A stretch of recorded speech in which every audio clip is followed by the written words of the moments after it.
ഞാനൊരു കേസിൽ വിയ്യൂർ വനിതാ ജയിലിൽ കിടന്നിരുന്നത്.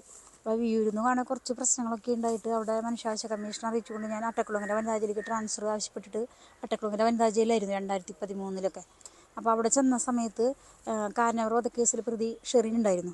അപ്പോൾ ഷെറിൻ എൻ്റെ തൊട്ടടുത്ത സെല്ലായിരുന്നു കഴിഞ്ഞിരുന്നത്. അപ്പോൾ മറ്റുള്ള തടവുകാരെ പോലെ അവർ ക്യൂരിൽ നിന്നിട്ട് ഭക്ഷണമൊന്നും വാങ്ങിയിരുന്നില്ല. അവർക്ക് 3 നേരവും അവർക്ക് ഉള്ള ഭക്ഷണം അവിടുത്തെ ജയിൽ സ്റ്റാഫുകൾ അവർ പറയുന്ന ഭക്ഷണം അവർക്ക് പുറമെ നിന്ന് വാങ്ങി കൊടുക്കാറാണ് പതിവ്. പിന്നെ അത് മാത്രമല്ല, അവർ സ്വന്തമായിട്ട് അവരുടെ കയ്യിൽ മൊബൈൽ ഫോൺ ഉണ്ടായിരുന്നു. പിന്നെ ജയിലിൽ മറ്റ് ശിക്ഷാപ്രതികൾക്കുള്ള ഡ്രസ്സൊന്നല്ല അവർ ധരിച്ചിരുന്നത്, വെള്ള ഡ്രസ്സ് തന്നെയാണ് ധരിച്ചിരുന്നത്. അവർക്ക് ആവശ്യമുള്ള ഡ്രസ്സുകൾ പുറമെ നിന്ന് തയ്പ്പിച്ച് കൊണ്ടുവന്നിട്ടാണ് അവർ അവിടെ ഉപയോഗിച്ചിരുന്നത്. പിന്നെ അതുകൂടാതെ ജയിലിൽ കോസ്മെറ്റിക് ഐറ്റംസുകൾ, പിന്നെ ഞങ്ങളവിടെ തടവുകാർക്ക് ഒരു പായ, ഒരു ജംകാളം, പിന്നെ ഒരു സ്റ്റീലിൻ്റെ മൊന്ത, ഗ്ലാസ്, ഒരു പ്ലേറ്റാണ് അവിടെ അനുവദിക്കുക. അതിലുപരി ഷെറിന് പ്രത്യേകമായിട്ട് കിടക്കുക, തലയണ, വീട്ടിൽ നിന്ന് കൊണ്ടുവരുന്ന ബെഡ്ഷീറ്റുകൾ, ഒരു വലിയ ബക്കറ്റ് നിറയെ അവൾക്കുള്ള ഡ്രസ്സുകൾ, 10,000 രൂപ കോസ്മെറ്റിക് ഐറ്റംസുകൾ, മിറർ, സൗന്ദര്യം, അങ്ങനെ ഒരുപാട് സാധനങ്ങളുണ്ടായിരുന്നു. അപ്പോൾ ഇതൊക്കെ കാണിച്ചുകൊണ്ട് ഞാൻ ആദ്യം അവിടുത്തെ സൂപ്രണ്ടിന് പരാതി കൊടുത്തിട്ട് പ്രത്യേകിച്ച് നടപടിയൊന്നും ഉണ്ടായിരുന്നില്ല. പിന്നെ അതിന് ശേഷം ബ്ലൂ ബ്ലാക്ക് മെയിലിംഗ് കേസിൽ ബിന്ധ്യാസ് തോമസ് അവിടെ കിടന്നിരുന്നു. അപ്പോൾ ബിന്ധ്യാസ് തോമസിന് കൊടുക്കാനായിട്ട് ഫോൺ ഷെറിൻ്റെ കയ്യിലുണ്ടായിരുന്നു. ഫോൺ ബിന്ധ്യാസിന് കൊടുത്തു. അപ്പോൾ ഞാൻ ആ ഫോൺ പിടിച്ച് വാങ്ങിയിട്ട് അതിൻ്റെ നമ്പറൊക്കെ എടുത്തു. അവർ ആ സമയത്ത് വിളിച്ച ഫോൺ നമ്പർ അടക്കം എടുത്തിട്ട് സൂപ്രണ്ടിന് പരാതി കൊടുക്കണ്ടായി. ആ സമയത്തും സൂപ്രണ്ട് നടപടിയൊന്നും എടുത്തില്ല. പിന്നെ അതിന് ശേഷം ഞാൻ പരാതിപ്പെട്ടിയിൽ പരാതി എഴുതിയിട്ടു, അതിന് നടപടിയൊന്നും ഉണ്ടായില്ല. പിന്നെ അവിടുത്തെ ഒരു സ്റ്റാഫ് മുഖേന ഞാൻ കൈരളി പീപ്പിളിൻ്റെ ചീഫ് റിപ്പോർട്ടർ ഷാജഹാന് ഈ വിവരങ്ങളൊക്കെ കാണിച്ചുകൊണ്ട് ഒരു പരാതി എഴുതി കൊടുത്തു. പുറത്തേക്ക് പോയി പരാതി. അങ്ങനെ പുറത്തേക്ക് പരാതി പറ്റി കൈരളി പീപ്പിൾ എൻ്റെ ഈ പരാതി ലൈവായിട്ട് അവർ കാണിച്ചു.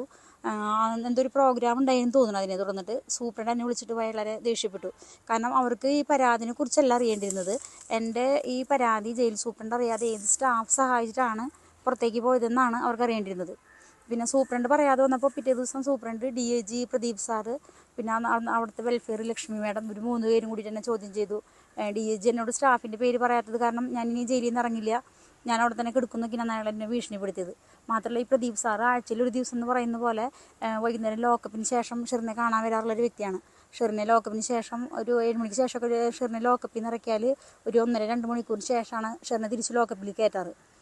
അതിനുശേഷം ഒരു മാസത്തിന് ശേഷം ഞാൻ ജാമ്യത്തിൽ ഇറങ്ങിയതിന് ശേഷം അന്നത്തെ DGP സെൻകുമാറിന് ഈ വിവരങ്ങളെല്ലാം വെച്ചിട്ട് ഞാൻ പരാതി എഴുതി അയക്കേണ്ടായി.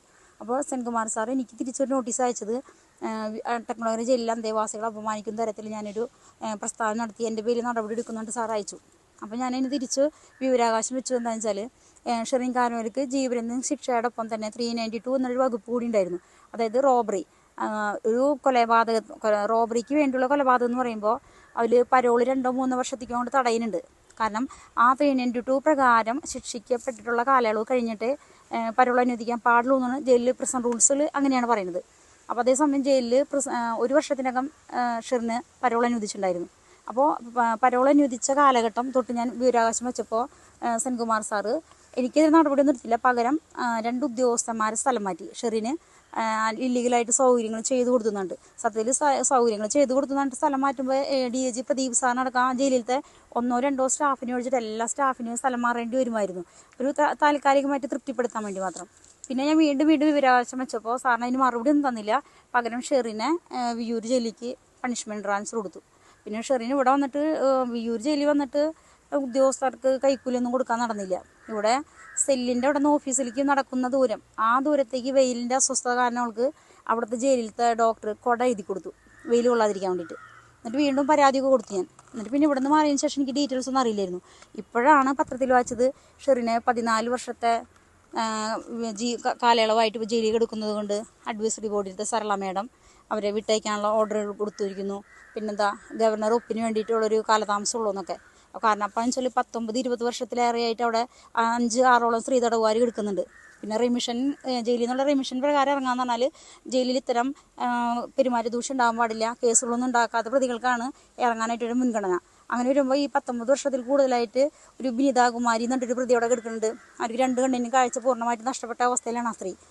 അപ്പോൾ അവർക്കൊന്നും ജയിലിൽ നിന്ന് ഇറങ്ങാനായിട്ട് അവരൊന്നും അഡ്വൈസറി ബോർഡിൽ ഉൾപ്പെടുത്തിയിട്ടേ ഇല്ല.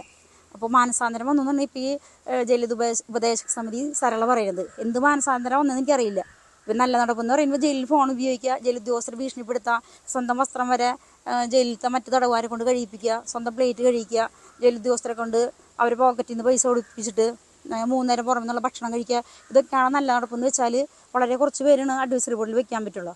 അപ്പോൾ ഷെറിൻ ഇറങ്ങുന്നതുകൊണ്ട് എനിക്ക് പരാതിയൊന്നുമില്ല, ഷെറിൻ ഇറങ്ങിക്കോട്ടെ. പക്ഷേ ഷെറിൻ ഇറങ്ങുന്നതോടൊപ്പം ആ മറ്റേ 19-20 വർഷത്തോളമായിട്ട് കിടക്കുന്ന മറ്റ് ആ സ്ത്രീകളെയും കൂടി ഇറക്കണമെന്ന് മാത്രമേ എനിക്ക് പറയാനുള്ളൂ. എന്നെ ഇറക്കാൻ വേണ്ടി മാത്രം ഒരു സർക്കുലർ ഉണ്ടാക്കിയിരുന്നു, 5 പേരെ ഉൾപ്പെടുത്തിക്കൊണ്ട്. ലക്ഷ്മണിയും കൂടി ഇറങ്ങിപ്പോയി. അതേപോലെ പിന്നെ അതിന് ശേഷം ആ സർക്കുലർ പിന്നീട് ആരും ഇറങ്ങി കണ്ടിട്ടില്ല.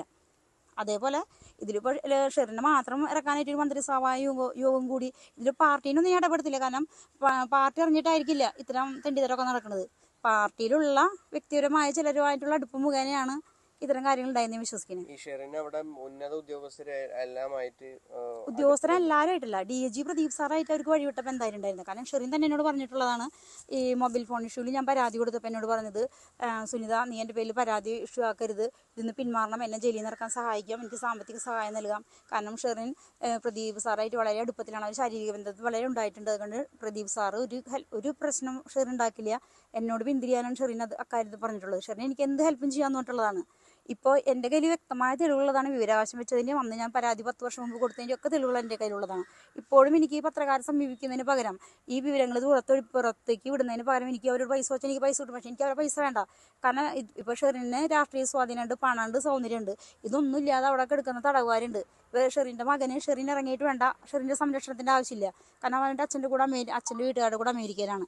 പക്ഷേ ഈ ജയിലിൽ കിടക്കുന്ന സ്ത്രീകളുടെ മക്കളൊക്കെ ചിൽഡ്രൻസ് ഹോമിലും അതിനവരെ ഏറ്റെടുക്കാൻ ബന്ധുക്കളോ അല്ലെങ്കിൽ വീട്ടുകാരോ ഇല്ലാത്തൊരവസ്ഥയിൽ കഴിയുന്നവരാണ്. അതുപോലെ തന്നെ ഇപ്പോൾ അനുശാന്തി ഇപ്പോൾ ജാമ്യത്തിൽ ഇറങ്ങിയിട്ടുണ്ട്, സുപ്രീം കോടതി ജാമ്യത്തിൽ ജീവപര്യന്തം ശിക്ഷിക്കപ്പെട്ട. കാരണം അവരുടെ കണ്ണിനെന്തോ മയോപ്പിയ എന്നിട്ട് അസുഖം വന്നിട്ട് കാഴ്ചശക്തി കുറഞ്ഞതിൻ്റെ പേരിൽ അവരുടെ കയ്യിൽ പൈസ ഉള്ളത് കൊണ്ടാണ് സുപ്രീം കോടതിയെ സമീപിക്കാൻ കഴിഞ്ഞത്. അതേസമയം ഇപ്പോൾ ജയിലിൽ കിടക്കുന്ന 19 വർഷത്തെ തടവുകാരി ബിനിതാകുമാരി, അവർക്കൊന്നും സാമ്പത്തികമായിട്ട് യാതൊരു കഴിവില്ലാത്തത് കൊണ്ടാണ് അവർ അതിൻ്റെ ഉള്ളിൽ കിടക്കുന്നത്. അപ്പോൾ ഈ അഡ്വൈസറി ഉപദേശക സമിതി അംഗം മറ്റേ അസർളമേടൊക്കെ ഇവരെ കാണുന്നില്ല എന്നുള്ളതാണ് പ്രശ്നം. ഇത്തരം തടവുകാരെ കാര്യങ്ങളൊന്നും അവരില്ല. അപ്പോൾ എനിക്കിത്രേ പറയാനുള്ളൂ, ഷെറിൻ ഇറങ്ങുന്നതുകൊണ്ട് എനിക്ക് വിരോധമില്ല. പക്ഷേ ഷെറിനേക്കാൾ കൂടുതൽ കാലയളവ് ശിക്ഷിക്കപ്പെട്ട് 19-20 വർഷം തടവുകാരായിട്ട് അവരവർക്ക് എടുക്കുന്നുണ്ട്. ഇത്തരം ആക്ടിവിറ്റീസിലൊന്നും പെടാത്ത, ഇല്ലീഗൽ ആക്ടിവിറ്റീസിലൊന്നും പെടാത്ത തടവുകാരെ കാര്യം കൂടി പരിഗണിച്ചാൽ കൊള്ളാം. എട്ടക്കുളങ്ങര ജയിലിൽ മാത്രമാണോ ഇത്രയും ഒരു ഇങ്ങനത്തെ സ്വാധീനങ്ങൾ? അതെ അതെ, എൻ്റെ അറിവിൽ എത്ര എട്ടക്കുളങ്ങര മാത്രമല്ല. അപ്പോൾ DIGയുടെ അണ്ടറിൽ ഇപ്പോൾ പ്രദീപ് സാറോടെ ഇല്ല. ഇപ്പോൾ ഡൽഹി എന്തോ ജയിലിലത്തെ ഉദ്യോഗസ്ഥന്മാർക്ക് പരിശീലനം കൊടുക്കുന്ന എന്തോ സാറായിട്ട് ഏതോ ഇന്നലെ എനിക്ക് അറിഞ്ഞിരുന്നത്, എവിടെയോ ജോലി ചെയ്യുന്ന ആൾ. കാരണം ആളുടെ പരിശീലനം കിട്ടിയാലാണ് ജയിലിലത്തെ ഉദ്യോഗസ്ഥന്മാർക്ക് വളരെ നന്നായിരിക്കും.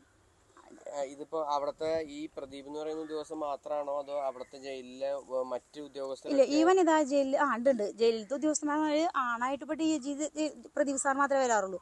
പിന്നെ അത് സൂപ്രണ്ട് നസീറ ബീഗം എന്നാണ് സൂപ്രണ്ടിൻ്റെ പേര്.